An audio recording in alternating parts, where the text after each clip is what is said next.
Assalamualaikum warahmatullahi wabarakatuh.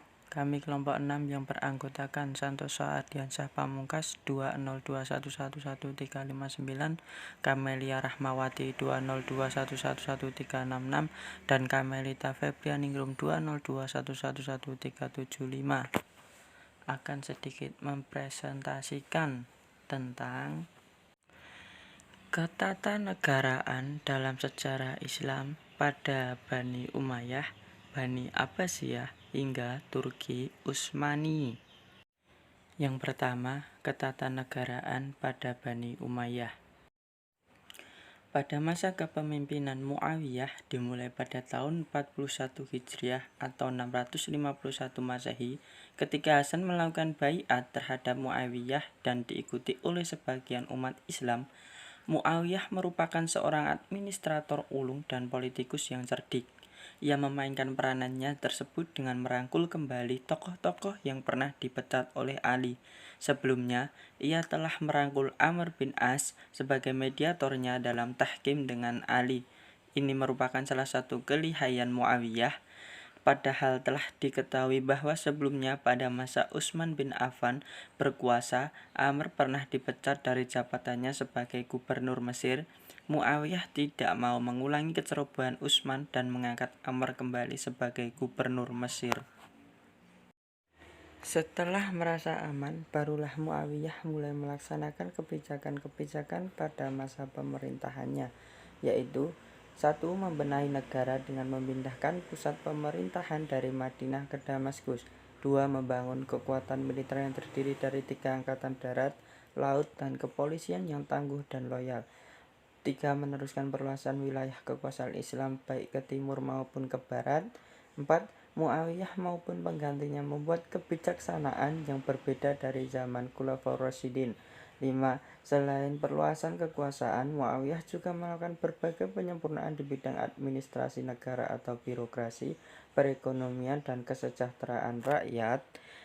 6. Kebijaksanaan dan keputusan lain yang dibuat oleh Muawiyah adalah dengan mengubah sistem pemerintahan dari khilafah yang bercorak demokratis atau syura menjadi sistem monarki atau penunjukan.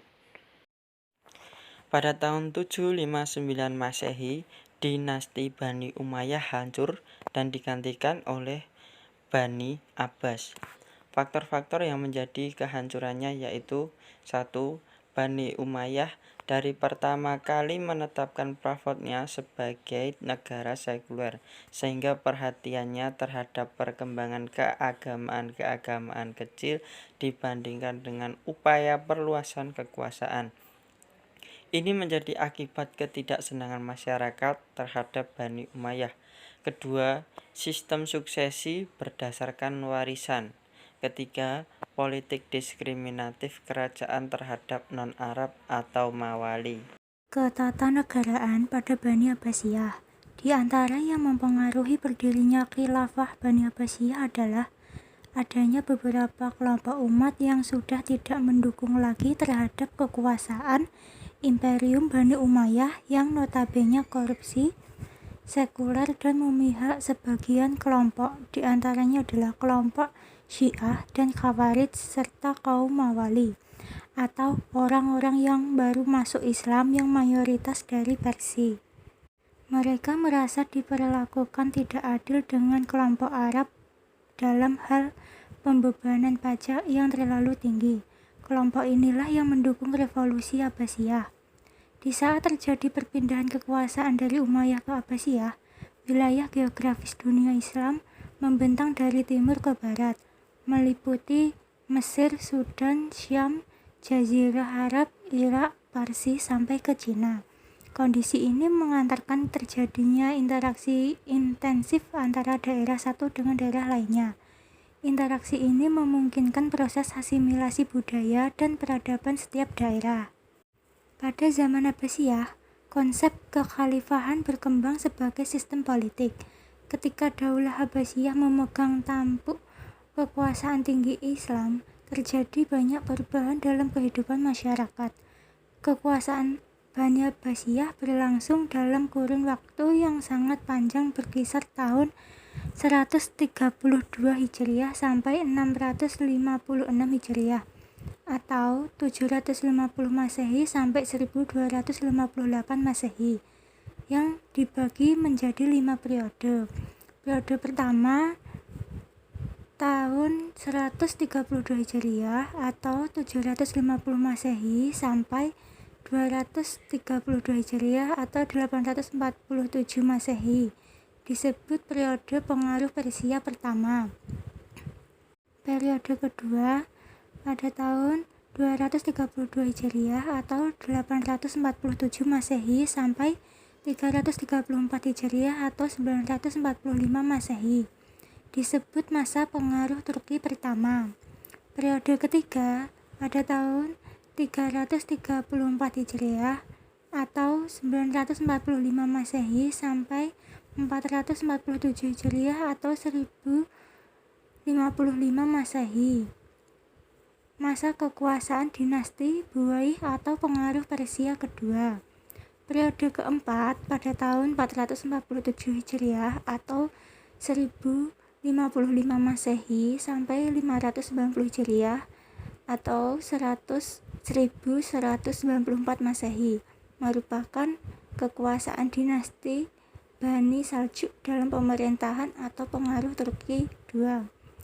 Periode kelima pada tahun 590 Hijriah atau 1194 Masehi sampai 565 Hijriah atau 1258 Masehi merupakan masa mendekati kemunduran dalam sejarah peradaban Islam. Masa pemerintahan Abu al-Abbas sangat singkat, yaitu dari tahun 750 sampai 754 Masehi. Selanjutnya digantikan oleh Abu Ja'far al-Mansur pada tahun 754 sampai 775 Masehi yang keras menghadapi lawan-lawannya terutama dari Bani Umayyah, Khawarij, dan Syiah.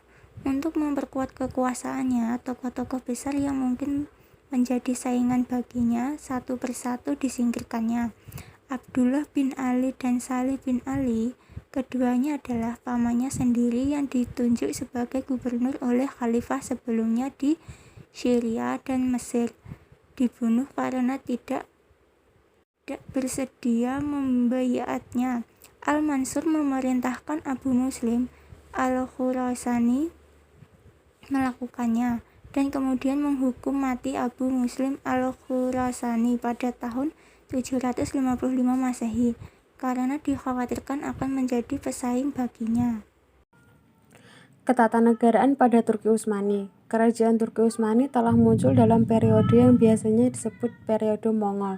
Negara bagian yang dipimpin oleh Osman, pendiri dinasti di akhir abad ke-13, pada awalnya hanyalah salah satu bagian terkecil dari pemerintahan Turkis dari Anatolia.